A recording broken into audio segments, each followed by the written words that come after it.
নমস্কার বন্ধুরা, আমি অমিত কাউরি আর আপনারা দেখছেন বিনিয়োগ ভারত ইউটিউব চ্যানেল।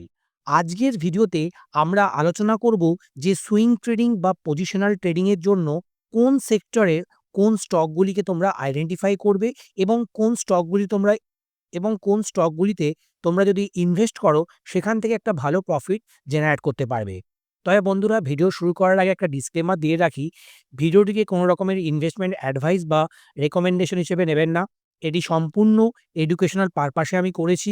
দেখুন, কোনো স্টকে যখন আপনি পজিশন বিল্ড করবেন, আপনাকে তখন মাথায় রাখতে হবে যে সেই স্টকটি কোন সেক্টর থেকে বিলং করে এবং সেই সেক্টর এখন কেমন পারফর্ম করছে। আরেকটি বিষয় মাথায় রাখতে হবে যে এখন ওভারঅল ইন্ডিয়ান যে বেঞ্চমার্ক আছে নিফটি সেন্সেক্স, সেটি কেমন পারফর্ম করছে। যদি নিফটি সেন্সেক্স একটা অ্যাডভান্সিং স্টেজে থাকে, মানে যদি সেই নিফটি সেন্সেক্সে একটা মোমেন্টাম দেখা যায় বা আপওয়ার্ড ট্র্যাজেক্টরিতে তারা ট্রেড করে, তখনই কিন্তু আমরা পজিশন বিল্ডের কথা ভাববো। তাহলে আপনারা কোন কোন বিষয়গুলি মাথায় রাখবেন? দেশের ইন্ডেক্স যেগুলি বেঞ্চমার্ক ইন্ডেক্স, সেগুলি কেমন পারফর্ম করছে, ডিফারেন্ট সেক্টরে কেমন পারফরমেন্স দেখতে পাচ্ছি এবং কোন সেক্টরের কোন স্টকগুলি ভালো পারফর্ম করছে, আমরা কিন্তু সেই স্টকগুলিকে আইডেন্টিফাই করে সেখানেই আমরা পজিশন বিল্ড করব। তাহলে আর দেরি না করে আসুন ভিডিওটি শুরু করা যাক। বন্ধুরা, আমরা প্রথমেই ট্রেডিং ভিউ পোর্টালে চলে এসেছি এবং সেখানে এসে দেখতে পাচ্ছি যে এখানে অনেকগুলি চার্ট দেখা যাচ্ছে এবং এই চার্টে দেখুন, এখানে ৪ টি স্টেজ আমরা দেখতে পাচ্ছি।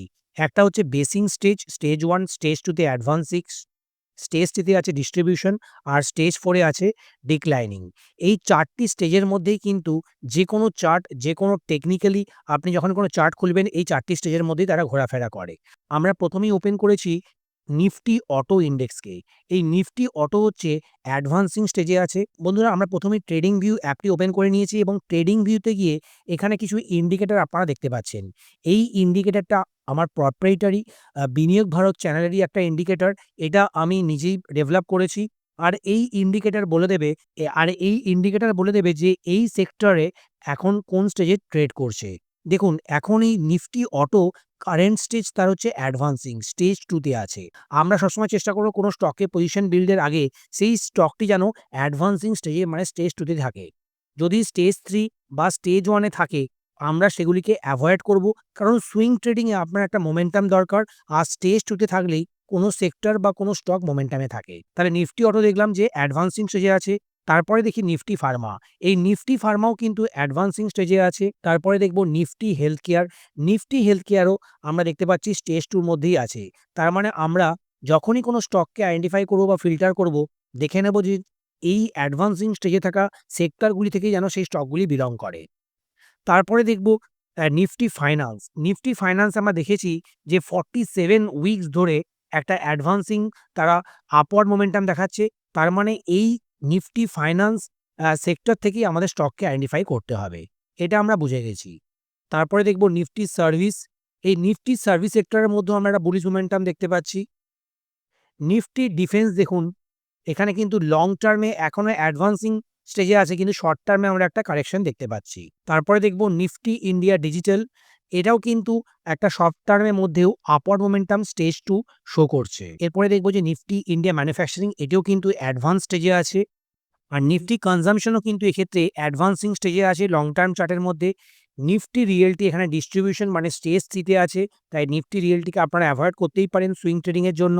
নিফটি এনার্জিও কিন্তু এখানে ডিস্ট্রিবিউশন, তার মানে এই স্টেজ 3 তে আছে। এগুলিকে আপনাদের এখন এভয়েড করা উচিত। নিফটি ইনফ্রাস্ট্রাকচারে কিন্তু একটা বুলিশ মোমেন্টাম দেখছি। এটা কিন্তু এখন অ্যাডভান্সিং স্টেজেই শো করছে। নিফটি পাবলিক সেক্টর এন্টারপ্রাইজগুলি এখন কোন স্টেজে আছে? তারা এখন বেস ফরমেশন করছে, তার মানে এরা এখন স্টেজ 1 এ আছে। নিফটি প্রাইভেট সেক্টর ব্যাংকে একটা বুলিশ মোমেন্টাম দেখছি। আর এটা কিন্তু এখন অ্যাডভান্সিং স্টেজে আছে। তাই নিফটি প্রাইভেট সেক্টর ব্যাংকেও আপনারা ওয়াচ লিস্টে রাখবেন। ব্যাংক নিফটিরও সেম অ্যাডভান্সিং স্টেজে আছে। নিফটি কমোডিটিও কিন্তু অ্যাডভান্সিং স্টেজে আছে। তারা কিন্তু অল টাইম হাইয়ের কাছাকাছি। তারা অল টাইম হাইয়ের দিকে ট্রেড করছে। তাই নিফটি কমোডিটির মধ্যে বিশেষ করে বিভিন্ন মেটাল সেক্টরগুলি এখন খুব ভালো পারফর্ম করছে। আর নিফটি মেটালও কিন্তু অ্যাডভান্সিং স্টেজে আছে। নিফটি পিএসইউ ব্যাংক, এটাও কিন্তু স্টেজ 2 অ্যাডভান্সিং স্টেজে আমরা দেখতে পাচ্ছি। কনজিউমার ডিউরেবল কিন্তু একটা বেস ফরমেশন করছে। আর এখানে আমরা একটা কারেকশন দেখতে পাচ্ছি। আর বন্ধুরা, আরেকটা বিষয়, নিফটি মিডিয়া কিন্তু ডিক্লারিং স্টেজে আছে। তার মানে এই সেক্টরকে আপনাকে স্ট্রংলি এভয়েড করতে হবে। বন্ধুরা, আমরা সবশেষে দেখে নেব যে নিফটির চার্ট কেমন পারফর্ম করছে। নিফটি কিন্তু ইটসেলফ এখন স্টেজ 2 র মধ্যে আছে, অ্যাডভান্সিং স্টেজে আছে। আর নিফটি যখন বুলিশ মোমেন্টাম দেখাবে আর তার আর সেই নিফটির মধ্যেই বিভিন্ন যে সাবসেক্টরগুলি আছে, সেই সেক্টরগুলি যখন নিফটিকেও আউট পারফর্ম করবে, আমাকে সেই আউট পারফরম্যান্স করা সেক্টরের মধ্যেই স্টককে খুঁজে বার করতে হবে।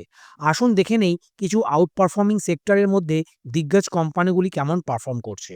এইজন্য আমরা এখন এসে গেছি Fires.in এ। এখানেও আমার একটা ডিম্যাট অ্যাকাউন্ট আছে। এখান থেকে আমরা দেখে নেব যে নিফটি পিএসইউ ব্যাংক ইন্ডেক্স আমরা দেখলাম যে অ্যাডভান্সিং স্টেজে আছে। তার মধ্যে ২-১ টা কোম্পানির আমরা আলোচনা করি। ১ম এ আলোচনা করি কানাড়া ব্যাংক। এই কানাড়া ব্যাংক দেখুন ডেইলি চার্টে তারা কিন্তু মুভিং এভারেজের উপরে ট্রেড করছে। আর এখানে একটা কাপ প্যাটার্ন ফরমেশন করেছে।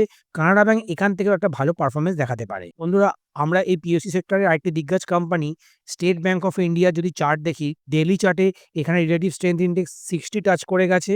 আর এখানে একটা চার্টে আমরা দেখতে পাচ্ছি যে কাপ প্যাটার্ন ফরমেশন হচ্ছে। তারা কিন্তু অল টাইম হাইয়ের দিকেই ট্রেড করছে। অল টাইম হাইয়ের ডাইরেকশনে ট্রেড করার চেষ্টা করছে। আর এখান থেকেও একটা ভালো বাউন্স ব্যাক আমরা দেখতে পারি। তাই এসবিআইকেও আপনারা ওয়াচ লিস্টে রাখবেন।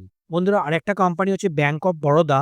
সেখানেও দেখতে পাচ্ছি যে তার আরএসআই কিন্তু এখন প্রায় 60 র কাছাকাছি ট্রেড করছে। আর এখান থেকে একটা স্টকটি স্ট্রংলি তার বাউন্স ব্যাক করেছে। তারা 20 ডিএম এর নিচে ট্রেড করছিল। আর 20 ডিএম তে সাপোর্ট নিয়ে আবার তারা উপরের দিকেই ট্রেড করছে। আর নিফটি পিএসইউ ব্যাংক ইন্ডেক্সও আমরা দেখতে পাচ্ছি একটা আপওয়ার্ড মোমেন্টাম। তাহলে যারা ইটিএফ পারচেজ করতে চাইছেন তারা নিফটি পিএসইউ ব্যাংক ইটিএফও পারচেজ করতে পারেন। যারা ভাবছেন যে ইটিএফ বা ইন্ডেক্স ফান্ডে ইনভেস্ট করবেন, তারা এই নিফটি পিএসইউ ব্যাংক, নিফটি ফাইন্যান্সের মতো ইটিএফগুলি পারচেজ করতে পারেন বা ইন্ডিভিজুয়াল স্টকও আপনারা তার ভ্যালুয়েশন দেখে সেখানে আপনারা সুইং ট্রেডিং এর জন্য ইনভেস্ট করতে পারেন। বন্ধুরা, আমরা রিসেন্ট টাইমে দেখলাম যে মেটাল সেক্টরে একটা হিউজ র্যালি আমরা দেখতে পাচ্ছি। আর তার মধ্যে আমি কিছু উল্লেখযোগ্য কোম্পানি, এখানে মেটাল সেক্টরে যদি নিফটি মেটাল ইন্ডেক্স দেখি, সেখানে একটা কাপ প্যাটার্ন ফরমেশন হচ্ছে। আর এটা কিন্তু একটা আপওয়ার্ড মোমেন্টাম শো করছে। এর মধ্যে খুবই পছন্দের শেয়ার আমার হিন্দালকো, দেখুন অল টাইম হাইয়ের কাছাকাছি ট্রেড করছে। আর এখান থেকে একটা ভি প্যাটার্ন তারা ফরমেশন করেছে। এরপরে আমরা যদি দেখি হিন্দুস্তান জিঙ্ক, সেখানেও দেখতে পাচ্ছি যে অল টাইম হাইতেই ট্রেড করছে কোম্পানিটি।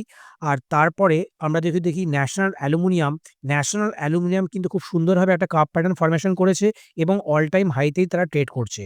আর প্রাইস কিন্তু এখান থেকে খুব একটা কারেক্টও করছে না। তারপরে আমরা দেখি যদি বেদান্ত স্টকে, বেদান্ত রিসেন্টলি একটা নিউজ এসছে তারা ডিমার্জারের তারা অ্যাপ্রুভাল পেয়ে গেছে। আর এই স্টকটিও কিন্তু অল টাইম হাইতে 15 ইয়ার্সের হাইতে তারা ট্রেড করছে। বন্ধুরা, আরেকটা সেক্টর নিফটি অটোর, এর মধ্যে কিছু কোম্পানি আপনাদের সাথে শেয়ার করি। বিশেষ করে হিরো মোটোকর্প, এখানে কিন্তু তারা অল টাইম হাই টাচ করেছিল ৫ই ডিসেম্বর। সেখান থেকে একটা কারেকশন দেখাচ্ছে, কিন্তু দেখুন 50 উইকলি মুভিং এভারেজে তারা একটা সাপোর্ট নেওয়ার চেষ্টা করছে। তারপরে মারুতি সুজুকির চার্ট যদি দেখি, তারা কিন্তু খুব সুন্দরভাবে 20 ইএমএ এক্সপোনেনশিয়াল মুভিং এভারেজকে সাপোর্ট নিয়ে তারা অল টাইম হাইয়ের কাছাকাছি ট্রেড করছে। এরপরে আমরা যদি টিভিএস মোটর দেখি, টিভিএস মোটরে কিন্তু একটা কার্ভ ফরমেশন করছে এবং তারা কিন্তু তার মুভিং এভারেজের উপরে ট্রেড করছে। এখান থেকে স্টকটি ব্রেকআউট দেখাতে পারে। বন্ধুরা, এই সেক্টরের একটি দিগ্গজ কোম্পানি মাদারসান সুমি, এটা auto ancillary auto component company. এরা বিভিন্ন রকমের ওয়্যারিং হার্নেসের উপরে কাজ করে। আর এরা কিন্তু একটা লিডিং কোম্পানি। ইন্ডিয়ার বাইরেও এদের প্রোডাক্টকে এক্সপোর্ট এরা করে থাকে। মাল্টিন্যাশনাল অটোমোবিল কোম্পানিগুলি হচ্ছে এদের ক্লায়েন্ট। আর এই স্টকটিও কিন্তু অল টাইম হাইতে ট্রেড করছে। তারা মুভিং এভারেজের উপরেই সাপোর্ট নিয়ে ট্রেড করছে। বন্ধুরা, তাহলে আজকের অ্যানালিসিস আমি এখানেই সমাপ্ত করলাম। আজকের ভিডিও থেকে আপনারা কিছু শিখতে পারলে আমাদের চ্যানেলকে সাবস্ক্রাইব করে নেবেন এবং কমেন্ট করে জানাবেন যে ভিডিওটি আপনাদের কেমন লাগলো। এই ধরনের আপনারা যদি আগামী দিনে আরও ভিডিও দেখতে চান, তাহলে কমেন্ট করে জানান। আমরা চেষ্টা করব সেই রকম টপিকের উপরেই ভিডিও বানানোর জন্য। তাহলে বন্ধুরা, আজকের ভিডিও থেকে আমরা কি জানলাম, যে আমাদের যখনই কোনো সেক্টরে বা কোনো স্টকে আমাদের পজিশন বিল্ড করব, সবার আগে দেখে নেব যে আমাদের ইকোনমি কেমন পারফর্ম করছে, আমাদের নিফটি সেন্সেক্স কোন লেভেলে ট্রেড করছে, তাদের কি স্টেজে ট্রেড করছে। নিফটি সেন্সেক্স যদি আপওয়ার্ড মোমেন্টামে ট্রেড করে, তখনই আমরা কোনো সেক্টরের বা কোনো স্টকে আমরা পজিশন বিল্ড করার কথা ভাববো।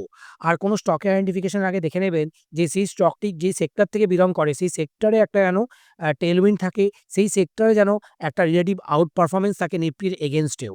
তারপরেই আমরা কোনো সেক্টরে কোনো স্টকে পজিশন বিল্ড করব। এবার আমরা কোনো সেক্টর যখন আইডেন্টিফাই করে নেব, সেই সেক্টরের যারা লিডিং কোম্পানি, যার রিলেটিভ স্ট্রেংথ ইন্ডাস্ট্রির মধ্যে হাইয়েস্ট, যার ইপিএস এ একটা ভালো স্ট্রেংথ আছে, আর যেই কোম্পানির ফান্ডামেন্টাল অনেক বেশি স্ট্রং, আমরা সেই ধরনের কোম্পানিগুলিতেই টেকনিক্যাল অ্যানালিসিস করে সেখানে আমরা পজিশন বিল্ড করব, সুইং ট্রেডিং হোক বা পজিশনাল ট্রেডিং এর জন্য। বন্ধুরা, আজকের ভিডিওটি আমি এখানে শেষ করলাম। বন্ধুরা, আবার দেখা হবে আগের ভিডিওতে। নমস্কার। জয় হিন্দ, জয় ভারত।